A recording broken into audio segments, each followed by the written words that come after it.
اچھا یہ بات یہ ہے کہ آپ نے بھی جو سوال کیا کہ خیالات طاقت ہیں کمزوری ہیں، یا خیالات جب آتے ہیں ہم کہیں اڑ جاتے ہیں پھر تھوڑی دیر کو ہمارے کان بند ہو جاتے ہیں جس طرح ابھی آپ نے کہا، یا آپ نے کہا کہ خیالات ہمیں کمزور کر کے رکھ دیتے ہیں، یہ بعض اوقات سچویشن ایسی آتی ہے ہم اس پہ قابو نہیں پا سکتے، یہ جس طرح آپ نے کہا کہ ہمیں غصہ آ جاتا ہے، اس لیے میں نے وہ کی ورڈز یہاں پر لکھ لیے۔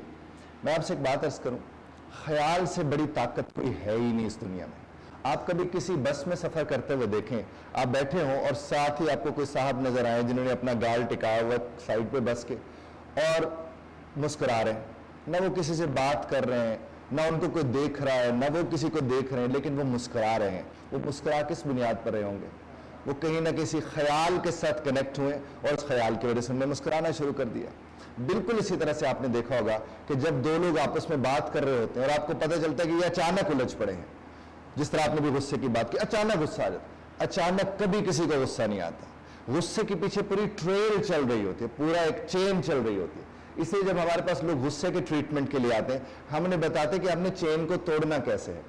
اچانک جب ایک ہسبینڈ طلاق دے دیتا ہے، وہ اچانک طلاق نہیں دیتا، اس کے پیچھے کوئی اور بات چل رہی ہوتی ہے۔ کوئی اچانک گلی محلے میں جا کے کسی کو تھپڑ مارنا شروع کرتے ہیں، وہ اچانک نہیں ہوتا، پیچھے ٹریل پوری چل رہی ہوتی ہے، اور وہ ٹریل کہاں ہوتی ہے؟ وہ خیال کی صورت میں دماغ میں چل رہی ہوتی ہے۔ اسی لیے میں نے اس کے اوپر لکھا تھا کہ دل کی حالت کو خیالات بدل دیتے ہیں، اور ہم سمجھتے ہیں کہ حالات بدل دیتے ہیں۔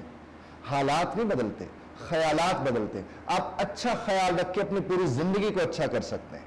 اچھا پھر کچھ لوگ کہتے ہیں جناب خیالوں اور خوابوں میں تو نہیں رہنا، حقائق بھی تو ہوتے ہیں نا، حقیقت بھی تو ہوتی ہے نا۔ تو آپ کا خیال آپ کی حقیقت طے کرتا ہے، آپ کا خیال آپ کی حقیقت بناتا ہے۔ آپ جب کسی سچویشن کا حصہ بنتے ہیں تو اس سچویشن میں آپ گئے تو اب آپ کے اوپر ہے کہ آپ اس سچویشن کو طاقت کے ساتھ دیکھتے ہیں یا کمزوری کے ساتھ دیکھتے ہیں۔ اب مثال کے طور پر اگر کوئی خون میں نہلایا ہوا کوئی شخص ایمرجنسی میں آتا ہے، اس وقت دو خیال آتے ہیں، ایک خیال پتہ نہیں بچے گا کہ نہیں بچے گا، ایک خیال کیسے بچانے کی کوشش کرتے ہیں۔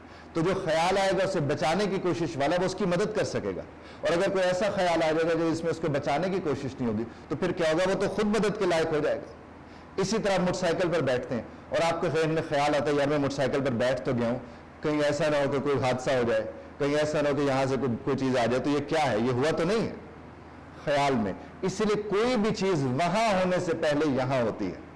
اگر وہ یہاں ہے تو اس کا وجود وہاں ہے، اور اگر وہ وہاں نہیں ہے تو اس کے کوئی وجود نہیں ہے۔ بہت دفعہ آپ نے یہ دیکھا ہوگا، اب جس طرح سے ریموٹ کنٹرولر ہے، کسی کو آپ کہیں کہ ذرا کمرے سے ریموٹ سے اٹھا کے لاؤ، جب تک اس کے یہاں ریموٹ نہیں ہوگا وہ اس کمرے سے ریموٹ اٹھا کے لا سکتا؟ پتہ ہی نہیں ہوگا۔